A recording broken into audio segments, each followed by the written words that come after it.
हाँ जी दोस्तों, नमस्कार। उम्मीद है सब लोग ठीक होंगे।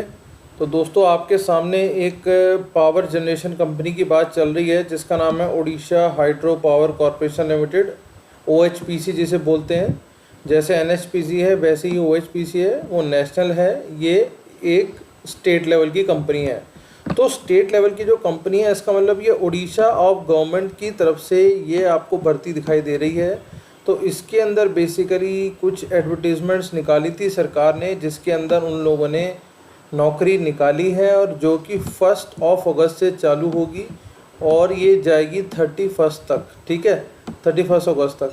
तो आपने ये देखना है कि आप इसमें फिट बैठते हो या नहीं बैठते हो।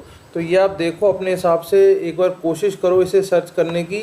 बाकी मैं आपको लोकेशन और इसकी सारी चीज़ दिखा देता हूँ ताकि आपको पता लग जाए कि आप किस तरीके की कंपनी में जा रहे हो। जैसे कि आप हाइड्रो पावर नाम से ही समझ सकते हो कि ये हाइड्रो मतलब कि पानी से बनाने वाली बिजली जो होती हैं कंपनियां, वो बनाने की कंपनी है। तो इसके अंदर बहुत सारे इन लोगों के अपने पावर स्टेशन लगे हुए हैं, उसी के अंदर बेसिकली ये सारी नौकरी निकली हुई है। तो जब आप ऐसे उड़ीसा हाइड्रो पावर के पेज पे आ जाओगे तो इधर से आप रिक्रूटमेंट के अंदर आ जाओगे, कैरियर्स के अंदर जाके करंट ओपनिंग के अंदर। तो यहाँ पे जब आप करंट ओपनिंग में आ जाओगे तो आपको यहाँ पे एडवर्टीज़मेंट का पेज जैसे मैंने आपके सामने खोला है, तो ये पेज इस तरीके से खुल के आपके सामने आ जाएगा।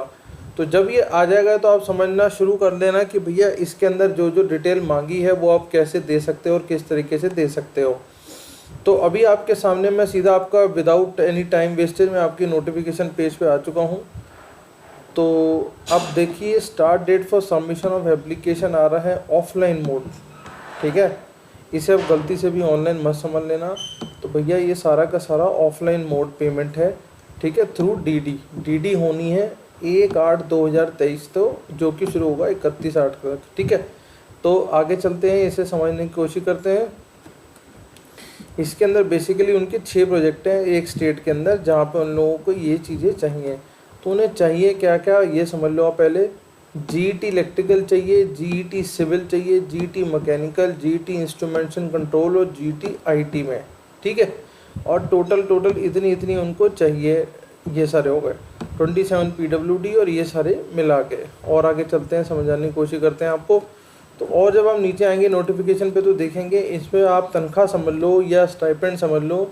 तो ये जो तनख्वाह निकल के आ रही है वो 50,000 रुपये पर मंथ निकल के आ रही है। ठीक है, असिस्टेंट 3, असिस्टेंट मैनेजर और जो इससे ऊपर के लेवल के होंगे उनका 56,000 से लेके 177 तक जा सकता है। बेसिक पे बेसिकली 56,000 रहने वाली है। ठीक है, तो ये सारे हो गए। उसके अलावा 200 रुपये पर मंथ के हिसाब से मेडिकल वगैरह वो जो 100 और 1000 रुपये का अलग से आपको ट्रेनिंग पोस्टेड मिला, वो सब मिलेगा, वो आप पढ़ लेना, वो कोई ख़ास बात नहीं है। आगे चलते हैं। The training period for for 1 year unless otherwise extended.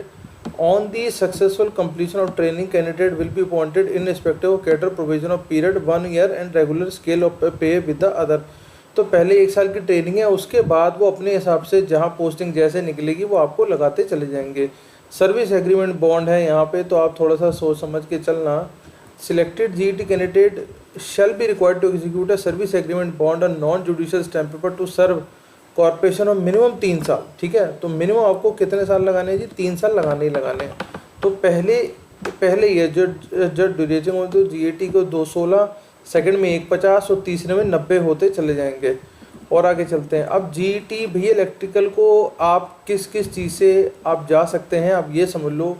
तो सर आपके पास फुल टाइम लिखा हुआ है यहाँ पे, फुल टाइम डिग्री होनी चाहिए इलेक्ट्रिकल और इंजीनियरिंग की। ठीक है, राइट, इलेक्ट्रिकल और इंजीनियरिंग, इलेक्ट्रॉनिक्स इंजीनियरिंग के तरफ से होनी चाहिए, जो कि रिकॉग्नाइज, और उसमें 60% चाहिए। ठीक है, उसमें आपको 60% चाहिए। GET जो सिविल है उसे समझ लो, GET सिविल में भी ऐसा ही चाहिए, फुल टाइम डिग्री चाहिए, 60% मार्क्स चाहिए। और उसमें से मतलब सिविल इंजीनियरिंग है तो सिविल इंजीनियरिंग ही चाहिए ना उसके अंदर। और ऐसे ही GET मैकेनिकल में भी आपको फुल टाइम डिग्री चाहिए 60% के साथ। तो और आगे चलते हैं, इसे समझने की कोशिश करते हैं। तो इसे ऐसे करा, अब आ जाओ आप आगे। GET मैकेनिकल हो गया था। GET इंस्ट्रूमेंटेशन एंड कंट्रोल में भी फुल टाइम इंजीनियरिंग की डिग्री चाहिए 60% के साथ। और IT के अंदर फुल टाइम डिग्री चाहिए कंप्यूटर इंजीनियरिंग के अंदर वो भी उसके अलावा, या फिर 2 साल का आपका पीजी डिप्लोमा हो कंप्यूटर साइंस के अंदर, ठीक है। तो ये सारी चीज़ें हो गई। अब आगे चलते हैं। अब एज का फैक्टर समझ लो भैया, एज का सबसे इम्पोर्टेंट फैक्टर आ जाता है 21 और इधर से 38। तो अगर आप कम से कम 21 के और मैक्सिमम 38 के हो अनरिजर्व्ड या जनरल कैटेगरी में, तो आपकी यहाँ पे काम होगा। लेकिन उसके अलावा अगर आप SC ST हैं तो आपको 5 साल का, और वुमेन जो होता है या एक्स सर्विसमैन, तो उनको 5 साल तक की रिलैक्सेशन मिल जाएगी और 10 साल तक की रिलैक्सेशन मिलेगी जो भी लोग डिसेबल्ड हैं। तो ये हो गई बात आपके सामने इस चीज़ की। अब और आगे चलते हैं। इसे समझने करते करते आपको डेट ऑफ बर्थ के हिसाब से चलना है। रिजर्वेशन सबके लिए नहीं आएगी। रिजर्वेशन वाले जो लोग लेना चाहते हैं रिजर्वेशन, वो रिजर्वेशन वाला पेज पढ़ लें। अब अगली जो क्राइटेरिया है वो आप समझ लो, वो ज़रूरी है। वो है the candidate must B citizen of India, ठीक है, सिटीजन ऑफ इंडिया हो। वो कह रहा है जी जो कैंडिडेट होगा उसको रीड राइट एंड स्पीक आनी चाहिए ओडिया फ्लुएंटली, मतलब ओडिया आप समझ में आनी चाहिए, आपको बोलनी आनी चाहिए।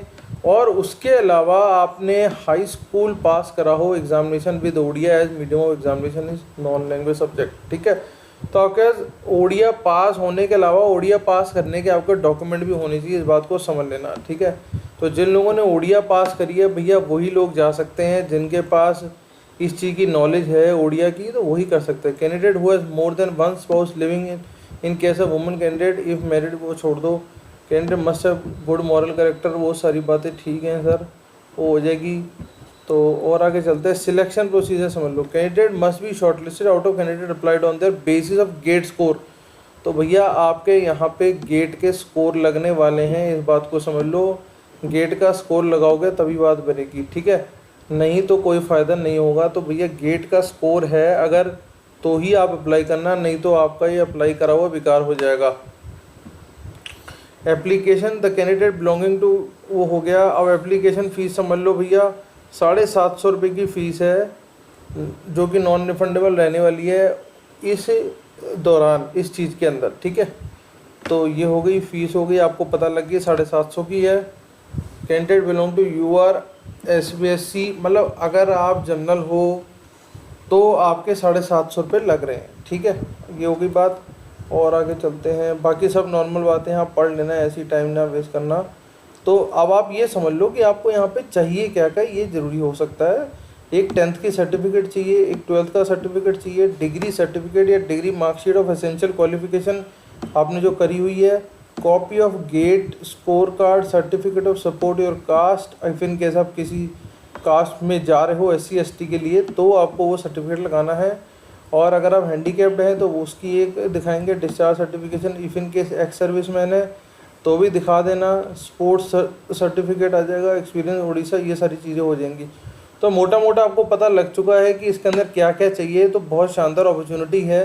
जो लोग ये सोच रहे हैं कि भैया हम सरकारी नौकरी करें और किसी पावर जनरेशन कंपनी में आ जाएं, क्योंकि यहाँ के बाद आपके पास आपके लिए और रास्ते खुल जाते हैं।